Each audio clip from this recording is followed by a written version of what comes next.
નમસ્કાર મિત્રો, આજના વિડીયોમાં આપણે વાત કરશું કે કયા લોકોએ પપૈયું ન ખાવું જોઈએ અને શું વધુ પડતું પપૈયું ખાવાથી કોઈ નુકસાન થાય છે ખરું, અને ડાયાબિટીસના દર્દીઓએ પપૈયું ખાવું જોઈએ કે ન ખાવું જોઈએ, અને કાચું પપૈયું ખાવાથી ફાયદો થાય છે કે નહીં થાય કે નહીં થતો, અને આપણે આપણા આહારમાં પપૈયાનો કેટલો સમાવેશ કરી શકીએ, અને પપૈયું ખાવાની સાચી રીત કઈ છે અને પપૈયું ખાવાનો યોગ્ય સમય કયો છે તેના વિશે આપણે વિસ્તૃતમાં વાત કરશું. તો તમે મારો વિડીયો છેલ્લે સુધી જોજો.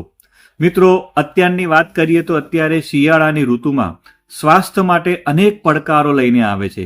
મિત્રો, નીચા તાપમાન અને સૂર્યપ્રકાશના અભાવને કારણે આપણી રોગ પ્રતિકારક શક્તિ નબળી પડી જાય છે અને એના લીધે આપણા શરીરમાં અનેક રોગો થવાનો ખતરો વધી જાય છે.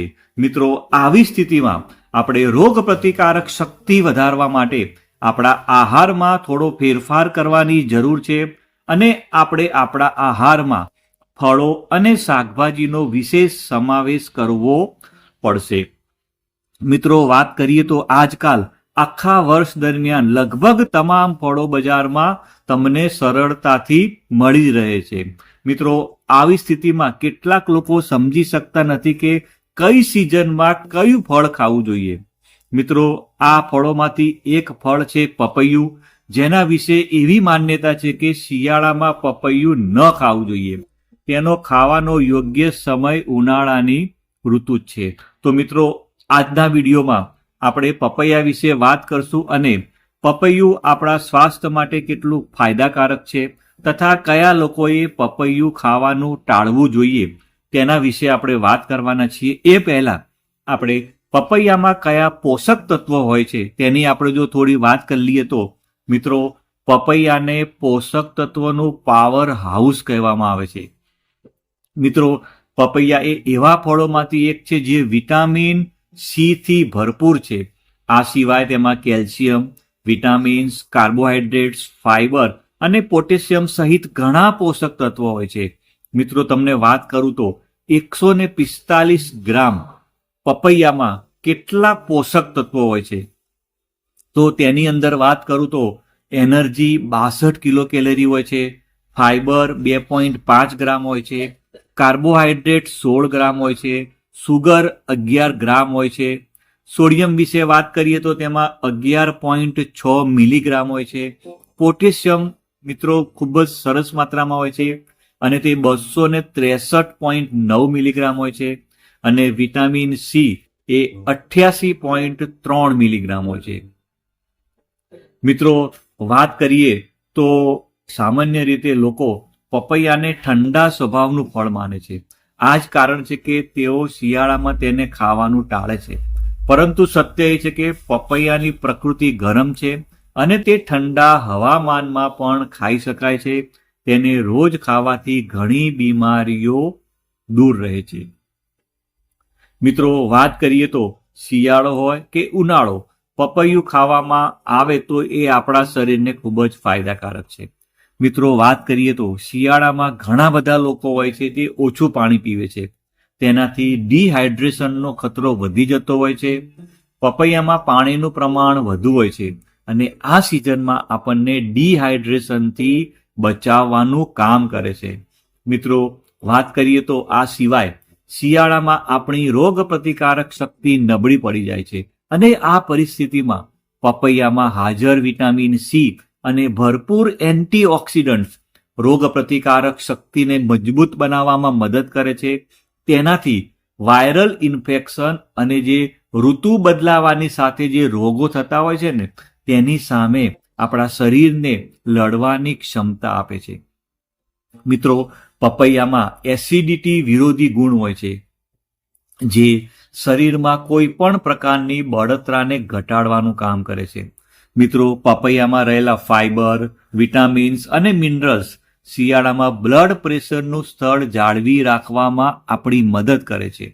તેને નિયમિત ખાવાથી હૃદય રોગનો ખતરો ઓછો થઈ જાય છે, અને પપૈયામાં રહેલું વિટામિન સી અને વિટામિન એ ત્વચા માટે ખૂબ જ ફાયદાકારક છે. મિત્રો, હું તમને પપૈયા ખાવાના 8 ફાયદા વિશે વાત કરું તો પહેલા નંબરનો ફાયદો છે કે આપણા પાચન તંત્રને મજબૂત બનાવવાનું કામ કરે છે, વજન ઘટાડવામાં મદદ કરે છે, આપણી રોગ પ્રતિકારક શક્તિને મજબૂત કરે છે, આપણા વાળ અને સ્કિનને હેલ્ધી રાખે છે અને ડાયાબિટીસના લોકો માટે ફાયદાકારક છે. આપણા હાર્ટ એટલે કે હૃદય અને આંતરડાને દુરસ્ત રાખે છે, હાડકાને મજબૂત બનાવે છે અને બ્લડ પ્રેશરને મેન્ટેન રાખવાનું કામ કરે છે. વાત કરીએ તો પપૈયા ખાવાનો યોગ્ય સમય કયો છે? મિત્રો, પપૈયું તમે ગમે ત્યારે ખાઈ શકો છો, પરંતુ તેને સવારે ખાલી પેટે ખાવાથી વધુ ફાયદો થાય છે. તેનાથી આપણું પેટ સાફ રહે છે અને પાચન તંત્ર સારી રીતે કામ કરે છે. આ સિવાય બપોરના સમયે પપૈયું પણ ખાઈ શકાય છે. જો કે રાત્રે પપૈયું ખાવાનું ટાળવું જોઈએ. તેનાથી કેટલાક લોકોને એસિડિટીની સમસ્યા થઈ શકે છે. મિત્રો, વાત કરીએ તો પપૈયું ખાવાની સાચી રીત કઈ છે? મિત્રો, પપૈયા ખરીદતી વખતે ખાતરી કરો કે એ તાજું અને પાકેલું છે. આ પછી તેને સારી રીતે ધોઈ લો અને જમતા પહેલા તેની છાલ નીકાળી લો. પછી પપૈયાને વચ્ચેથી કાપીને તેના બીજ કાઢી લો. આ પછી તમે પપૈયાના નાના ટુકડા કરી શકો છો અને તમે તેને સરળતાથી ખાઈ શકો છો. મિત્રો, તમે આ સિવાય તમે પપૈયાનો જ્યુસ અથવા સ્મૂધી બનાવીને પણ પી શકો છો. અને એટલું ધ્યાન રાખો કે પપૈયું ખાધા પછી તરત જ પાણી ન પીવું જોઈએ. તેનાથી પાચન તંત્રમાં આડઅસર થઈ શકે છે. મિત્રો, આપણે પપૈયાનો કેટલો સમાવેશ કરી શકીએ? તો મિત્રો, તમે દરરોજ 100 થી 200 ગ્રામ અથવા 1 વાટકી સમારેલું પપૈયું તમે ખાઈ શકો છો. જો કે તે વ્યક્તિની શારીરિક ક્ષમતા અને તેની ઉંમર ઉપર પણ આધાર રાખે છે. મિત્રો, વધુ પડતું પપૈયું ખાવાથી પણ નુકસાન થાય છે. મિત્રો, કોઈ પણ વસ્તુ સારી હોય પણ જો એને માત્રામાં જ ખાવામાં આવે તો જ આપણા શરીરને ફાયદો આપે છે. પણ જો તેનું વધારે પડતું સેવન કરવામાં આવે, કોઈ પણ સારી વસ્તુ હોય અને જો તેનું વધારે પડતું સેવન કરવામાં આવે તો તે ફાયદો આપવાના બદલે નુકસાન આપે છે. મિત્રો, વાત કરીએ તો કાચું પપૈયા ખાવાથી ફાયદો થાય છે ખરો? મિત્રો, કાચું પપૈયું પણ ઘણા પોષક તત્વોથી ભરપૂર હોય છે. પાકેલા પપૈયાની જેમ તે સ્વાસ્થ્ય માટે પણ ફાયદાકારક છે. તમે તમારા આહારમાં કાચા પપૈયાને પણ સામેલ કરી શકો છો. મિત્રો, તમે કાચા પપૈયામાંથી શાક બનાવી શકો છો, તેને કઠોળમાં ઉમેરીને પણ ખાઈ શકો છો, તેને ઉકાળીને અથવા સલાડના રૂપમાં પણ ખાઈ શકો છો. પપૈયાની ખીર પણ બનાવવામાં આવે છે, પપૈયાની ચટણી પણ બનાવવામાં આવે છે. અને પપૈયાનો સલાડ પણ આપણે જો સૌરાષ્ટ્ર બાજુ જઈએ તો જે વણેલા ગાંઠિયા હોય છે તેની સાથે તમે જોયું હશે તો તમને પપૈયાની છીણ પણ આપવામાં આવે છે, એટલે પણ તમે કાચું પપૈયું પણ ખાઈ શકો છો. મિત્રો, વાત કરીએ તો ડાયાબિટીસના દર્દીઓ પપૈયું ખાઈ શકે? મિત્રો, ડાયાબિટીસના દર્દીઓ પપૈયું ખાઈ શકે છે. પપૈયામાં ગ્લાયસેમિક ઇન્ડેક્સ ઓછો હોય છે, તેથી તે બ્લડ સુગરને ઝડપથી વધારતું નથી. પણ એકવાર તમારે તમારા ડોક્ટરની સલાહ લેવી આવશ્યક છે. મિત્રો, વાત કરીએ તો વધુ પડતું પપૈયું ખાવાથી નુકસાન થાય ખરું? મિત્રો, પપૈયા ખાવાના ઘણા ફાયદા છે, પરંતુ તેના કેટલાક સંભવિત ગેરફાયદા પણ હોઈ શકે છે, જેને તમારે ધ્યાનમાં રાખવા જરૂરી છે. કેટલાક લોકોને વધુ પડતું પપૈયું ખાવાથી ત્વચા પર ફોલ્લીઓ અથવા ખંજવાળ જેવી સ્કિનની એલર્જી પણ થઈ શકે છે. પપૈયામાં રહેલા ફાઇબરને કારણે વધુ પડતું પપૈયું ખાવાથી પાચન તંત્રને નુકસાન પણ થઈ શકે છે. હૃદય રોગથી પીડિત લોકોને પપૈયું વધુ ખાવાથી પણ નુકસાન થઈ શકે છે. જો તમને કોઈ પણ પ્રકારનો હેલ્થ પ્રોબ્લેમ હોય તો તમારે ડોક્ટરની સલાહ વગર પપૈયું ખાવું જોઈએ નહીં.